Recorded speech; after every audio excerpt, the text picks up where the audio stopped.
been playing? I said, oh, 8 years. They said, how long will it take me to play like you, brother? I said, well, nearly the same. He walked away.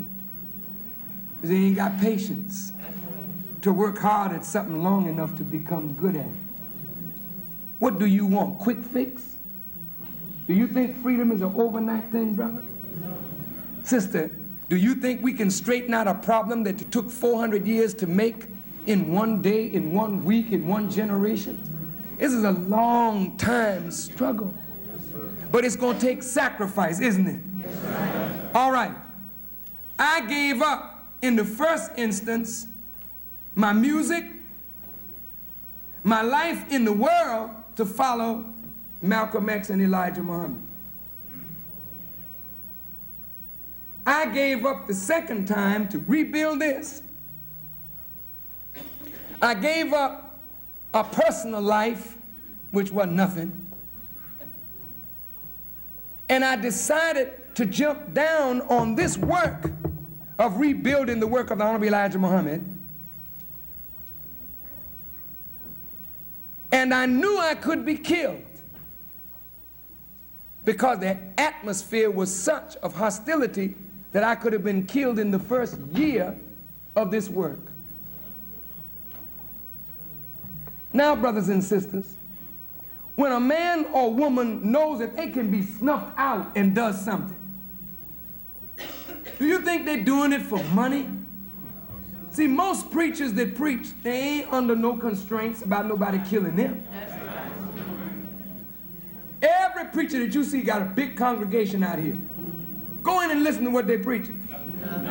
I'm not saying they ain't preaching nothing, because they got to be preaching something if they got all them people.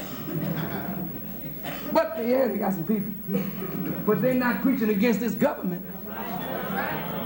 They're not preaching anything controversial. They're not taking stands on heavy issues. So they live in relative comfort. Look at this now. Most preachers, is this true? We ride nice cars, live in nice homes, live in relative comfort. The congregation catch hell. They don't know where they're going to get their next meal. Everything is comfortable for the preacher, but the preacher got to learn to make things comfortable for the flock. Okay?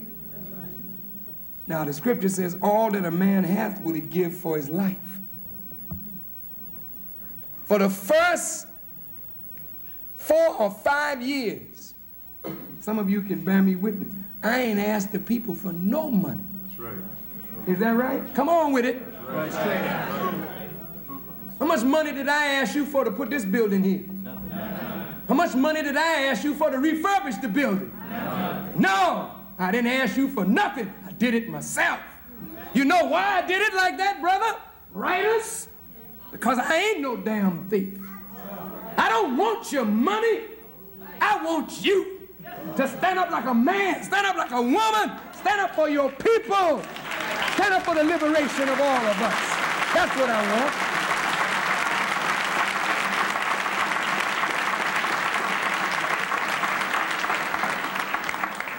Where did you get the money from, Farrakhan? I was a hot commodity. I was wanted on college campuses around this country. I went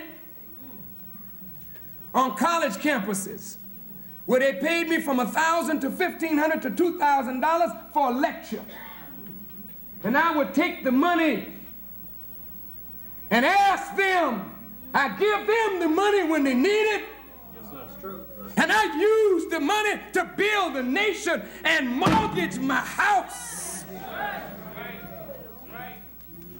Ain't asked you for nothing. So if I ask you for something today, don't open your mouth, open your pocket and back me up.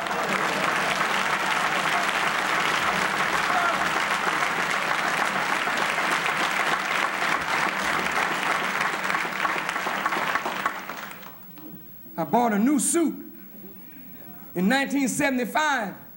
I didn't buy another one until nearly 1979. And then I realized I wasn't keeping myself up. So I started buying a few little suits so I could look decent as I began to teach more.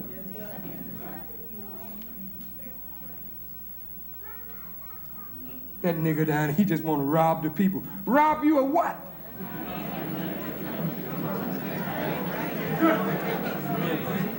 You ain't got nothing. What can a man rob you of? Some of you don't have sense. But if you hang out with us a while, you have that and then some money. When I first started ministering here, I didn't see no new cars nowhere. Ain't nobody had a car. Everybody ragged. But I look out there, I see you got new cars now. See, you living better. You're doing better. Somebody teaching you better. All praise is due to Allah. Now look, brothers and sisters, I'm not saying it to blow no horn for me, but I'm not a robber. When this thing started getting up off the ground, brothers and sisters, 7 years I wouldn't even talk to the press. Notice now, they say Farrakhan's a creature of the press. If I was, the press would have broke me. Because that's the aim of the press, is to destroy me, but they found out they couldn't destroy me because you didn't make me, and therefore you can't break me. Ain't nothing you can do with me. Nothing. So I really don't care what you write. You can't affect me anyway, just spell my name right. I really don't give a damn, I'm telling you straight up. I don't give a damn what you think about me. Write whatever the hell you want to write. Say whatever you want to say. I'm going to be the winner over you. In the end, you're going to be with me if you're alive. I'll outlast your words. I'm independent of your pen. Yes, I am. I'm telling you straight up. 7 years, you couldn't even talk to me. I wouldn't talk to you, none of you. Give you no interview, that was out of the question. Now they say, well, he's just a freak for the press. He likes the press. He manipulates the press. No. My name ain't somebody else.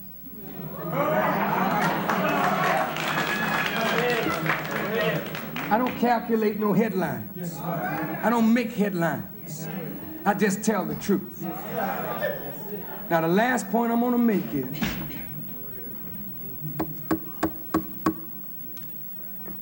for the last 3 weeks I've been meeting with top religious leaders in this city.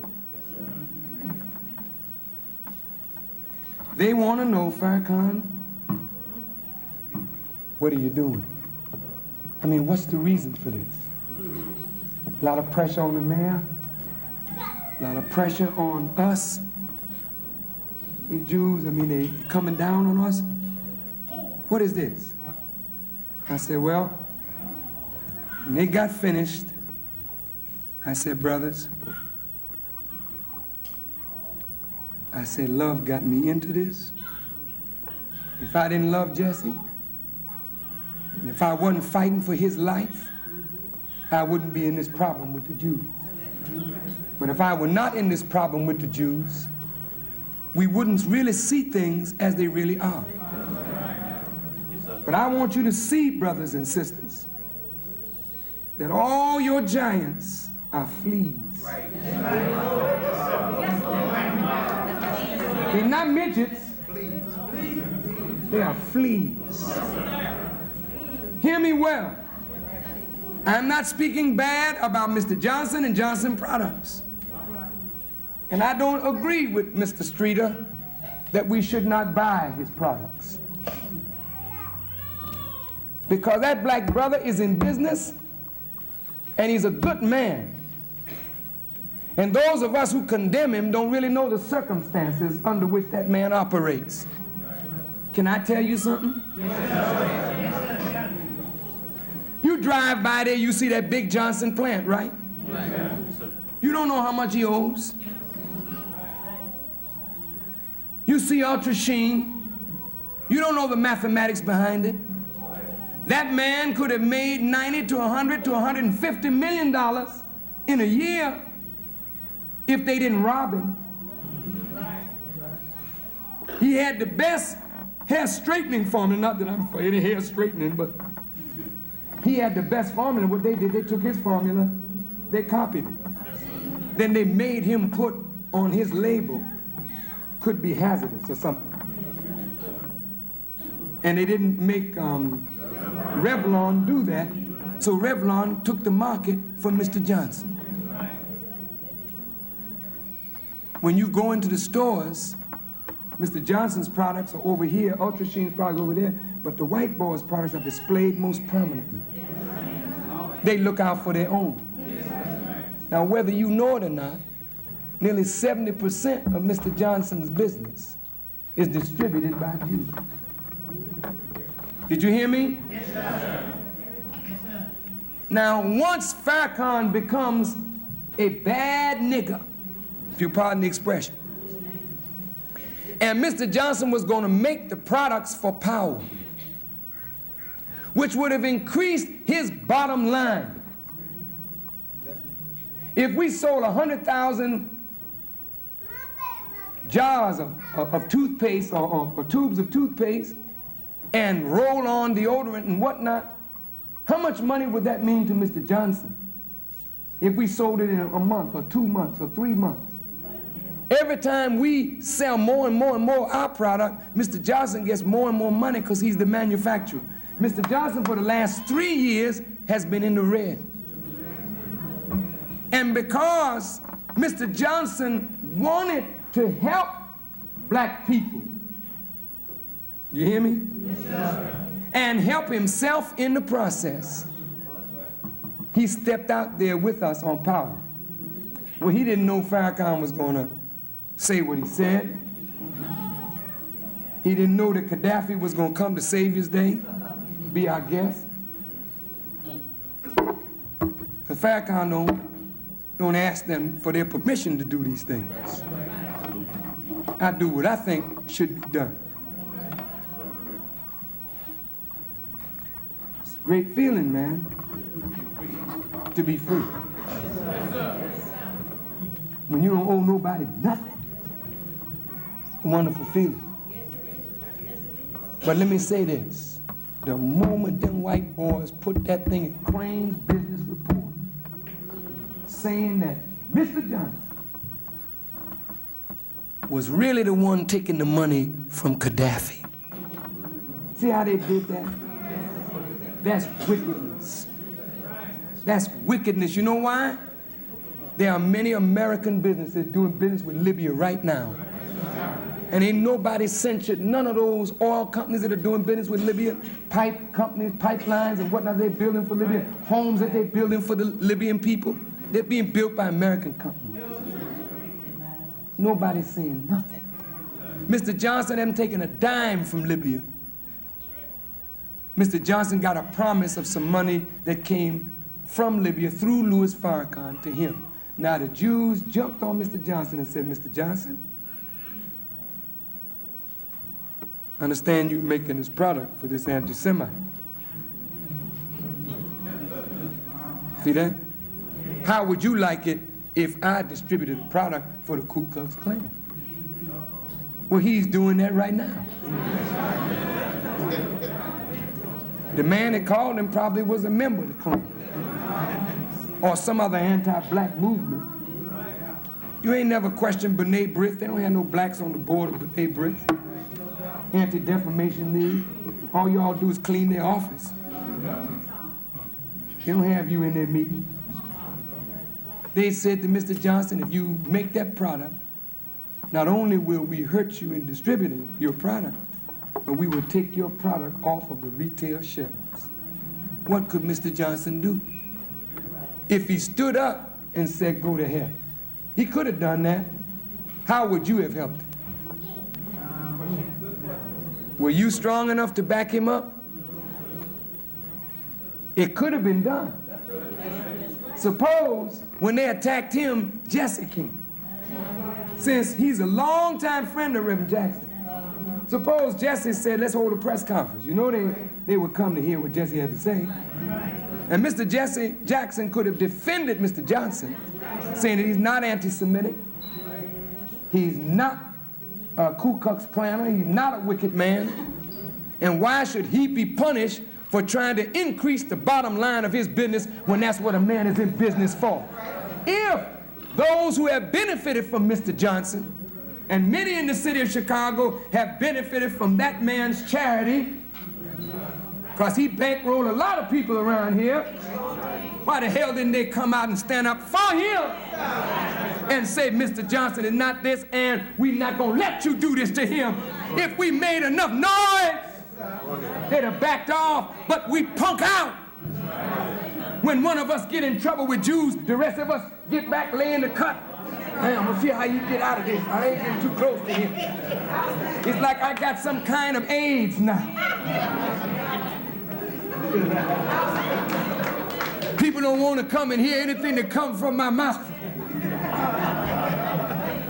The minister got AIDS. So Negroes and black people that were supposed to be with me yesterday, they backing away now. Let's see how Farrakhan get out of this. Why would you say that? Because you envious? I didn't make this happen. Somebody bigger than me made it happen. I didn't go out there and say, let there be 19,000 people in Los Angeles. That ain't never happened, brother and sister. It didn't happen in the days of Garvey, but it's happening today. What is the matter? Why can't you take it? It's one of your brothers. Why are you upset? Now he's attacking them Jews. Let's see how he get out of this. I'm going to get out of it. Whether you all are with me or not don't mean a damn thing to me. I'm going to win this one with the help of the God that I believe in, and I will prove to you that God is God and there is no God but him. There's nothing about your help. So you look.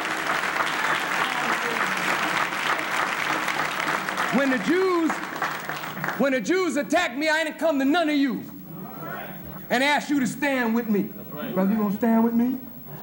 Right. Sister, you gonna stand with me? I'm in trouble now. I don't need your help. I want it. But like brother said, he said it right, it ain't my trial. It's y'all's trial today. Right. I'm just gonna sit back and watch you because